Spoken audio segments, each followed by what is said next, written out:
Elegy written in a country churchyard by Thomas Gray. The curfew tolls the knell of parting day. The lowing herd wins slowly o'er the lay. The ploughman homeward plots his weary way, and leaves the world to darkness and to me.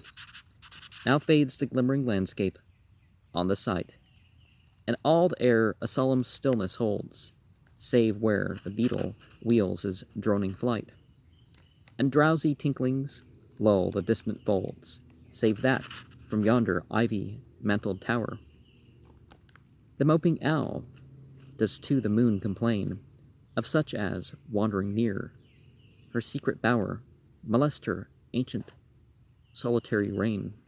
Beneath those rugged elms that yew trees shade, where heaves the turf and many a mouldering heap, each in his narrow cell forever laid, the rude forefathers of the hamlet sleep. The breezy call of incense breathing morn, the swallow twittering from the straw-built shed, the cock's shrill clarion are the echoing horn. No more shall rouse them from their lowly bed. For them no more the blazing hearth shall burn. Our busy housewife ply her evening care. No children run to lisp their sire's return, or climb his knees the envied kiss to share. Oft did the harvest to their sickle yield, their furrow oft the stubble glebe has broke.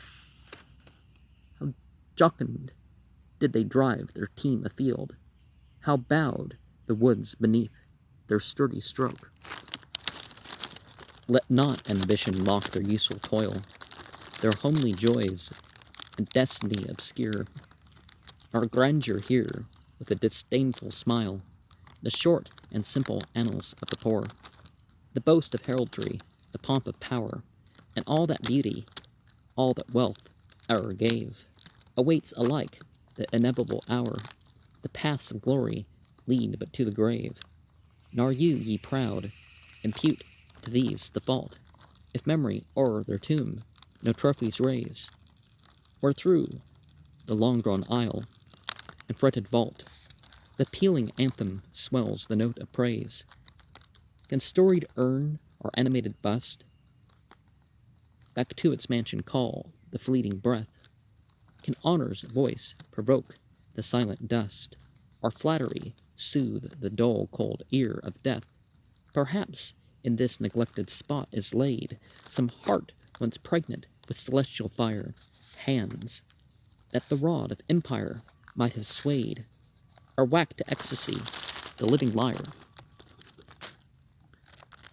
But knowledge, to their eyes, her ample page, rich with the spoils of time, did ne'er unroll.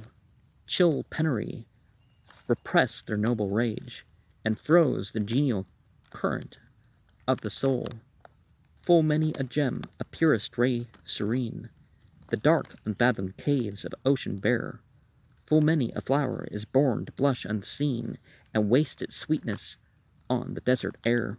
Some village Hampton, that with dauntless breast the little tyrant of his fields withstood, some mute inglorious Milton here may rest, some Cromwell guiltless of his country's blood. The applause of listening senates to command, the threats of pain and ruin to despise, to scatter plenty o'er a smiling land, and read their history in a nation's eye. Their lot forbade, nor circumscribed alone their growing virtues, but their crimes confined, forbade to wade through slaughter to a throne, and shut the gates of mercy on mankind, the struggling pangs of consciousness, truth to hide, to quench the blushes of ingenious shame, or heap the shrine of luxury and pride with incense kindled at the muses' flame. Far from the maddening crowd's ignoble strife, their sober wishes never learned to stray. Along the cool sequestered vale of life they kept the noiseless tenor of their way. Yet even these bones from insult to protect some frail memorial still erected nigh, with uncouth rhymes and shapeless sculpture decked, implores the passing tribute of a sigh, their names, their years, spelt by the unlettered muse, the place of fame and elegy supply, and many a holy text around she strews, that teach the rustic moralist to die. For who to dumb forgetfulness a prey, this pleasing, anxious being resigned, left the warm precincts of the cheerful day, nor cast one longing, lingering look behind. On some fond breast the parting soul relies, some pious drops the closing eye requires, even from the tomb the voices of nature cries, even in our ashes live their wonted fires. For thee, who, mindful of the unhonored dead, dost in these lines their artless tale relate, if chance by lonely contemplation led, some kindred spirit shall inquire thy fate.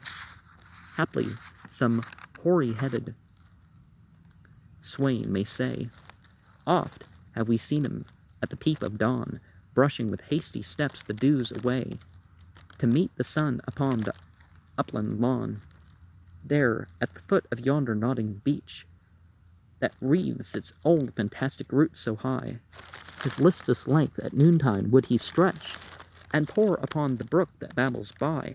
Hard by yon wood, now smiling as in scorn, muttering his wayward fancies, he would rove, now drooping, woeful wan, like one forlorn, or crazed with care, or crossed in hopeless love.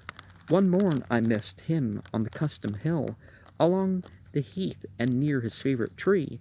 Another came, nor yet beside the rill, nor up the lawn, nor at the wood was he. The next with dirges due in sad array, slowly through the churchway path we saw him borne. Approach and read, for thou canst read the lay graved on the stone beneath yon aged thorn. Epitaph. Here rests his head upon the lap of earth, a youth to fortune and to fame unknown. Fair science frowned not on his humble birth, and melancholy marked him for his own. Large was his bounty, and his soul sincere. Heaven did a recompense as largely send. He gave to misery all he had a tear. He gained from heaven, 'twas all he wished a friend. No farther seek his merits to disclose, or draw his frailties from their dread abode. There they alike in trembling hope repose, the bosom of his Father and his God. Well, of course, metaphorical, because, the earth speaks forth her burdens, lays forth its accounts. And nowadays, it's even more of a waste when we have these luxurious tombs, because they cost more because they're tombstones rather than monuments elsewhere, which would be more viewed and have more effect on the people as a legacy than in the graveyard. Sure, maybe you're more a higher standing in terms of, people look at this and it draws more attention. But sometimes some of that stuff wears away quicker than the cheap graves. And, if you're buried, if your church approves of you being buried, or your religious organization approves of you being buried, ideally, it's exactly the same, right? Well, I mean, it's not, but the funeral arrangements and the burial and stuff, that used to be a leveler. Now people look like, well, there'll be another $20,000 versus other people in the burial thing, and think of the monuments that can be built on top of my grave. Some people spending hundreds of thousands of dollars to have monuments put on top of their graves, and it doesn't do anything for them, and it may just be the unknown tomb at some point. I've certainly encountered some of that.